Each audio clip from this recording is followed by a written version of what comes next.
What if I told you that the invisible world inside your head, your thoughts, has a direct, measurable impact on your physical body?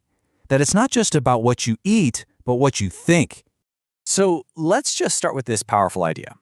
What if getting sick isn't some random attack, but a signal from your body that something deeper is out of alignment? It's so easy to feel like our bodies have turned against us when we get sick, like we've been betrayed somehow. But that's not the whole story. The truth is, your body isn't betraying you at all. It is responding to you. It's in this constant conversation, listening to every single signal you send it 24/7. I mean, we all accept that food and our environment affect us, right? But we so often overlook the most constant input of all, our own internal dialogue. Every fear, every worry, every little belief, it's all silently rewriting your biology. And you know what? Here is the most powerful part. The very same mind-body connection that can create that imbalance, it also holds the key to creating health. It's a total two-way street, and you get to choose the direction.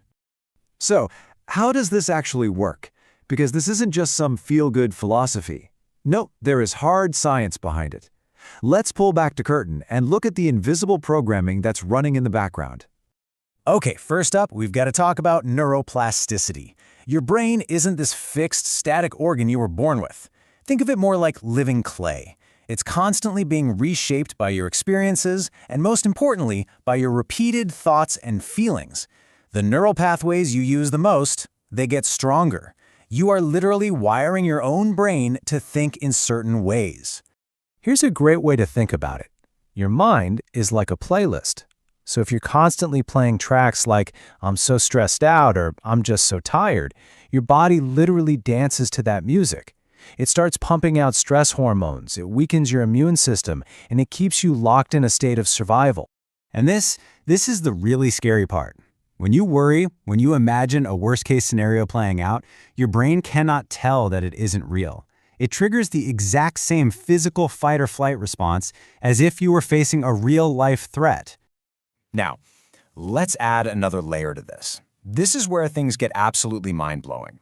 There's a field called epigenetics, and it's a complete game changer. It shows us that our genes are not our destiny. They're more like a giant switchboard, and our thoughts and our lifestyle, well, they're constantly flipping those switches on and off. And this piano metaphor explains it perfectly. Think of your genes as the piano itself. The hardware is fixed. But your thoughts? You're the pianist. You are the one who decides what music gets played. So you can have a genetic tendency for an illness, but your mental patterns can either play that song or you can choose to play a different one entirely. So this brings us to a really crucial moment of reflection. What songs are on your mental playlist every single day?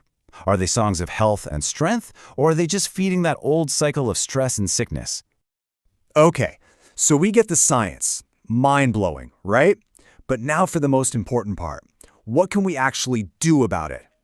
Let's get into the practical, hands-on steps you can take to become the programmer of your own mind. So here's a clear 4-step framework you can use to start rewiring your brain.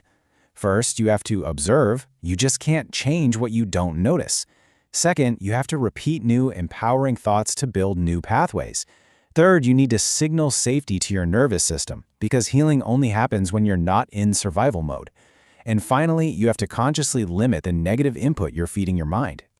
Now, when it comes to repeating new patterns, look, it's probably going to feel fake at first. Saying "I am healing" when you feel awful, it can feel like you're lying.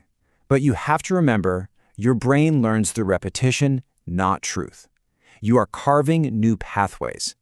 And a really powerful way to start is just to ask yourself, what is going right?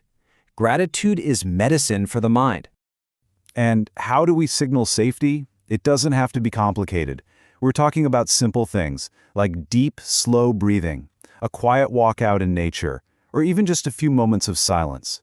These actions tell your nervous system, hey, the threat is over. You are safe. You can now rest, digest, and heal. And this isn't some new age idea. Not at all. Over 2,000 years ago, Hippocrates, the father of medicine, said this: He understood that our inner world is an absolutely critical piece of the health puzzle. All right, so let's bring this all home. It's time to shift your whole identity, to go from being a passive victim of your biology to becoming the active creator of your health. I really want this to sink in. Sickness, imbalance, it does not mean you are fundamentally flawed or broken. Instead, I want you to see it this way. You are simply running a program that's been created from years of thoughts, beliefs, and experiences. And here is the most empowering truth of all. Anything that is programmed can be reprogrammed. You hold the power to write brand new code for your mind and for your body.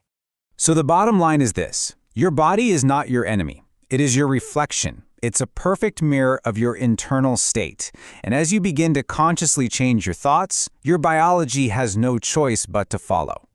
And that leaves us with one final powerful question. Now that you know you are the programmer, what new reality will you start writing for yourself beginning today?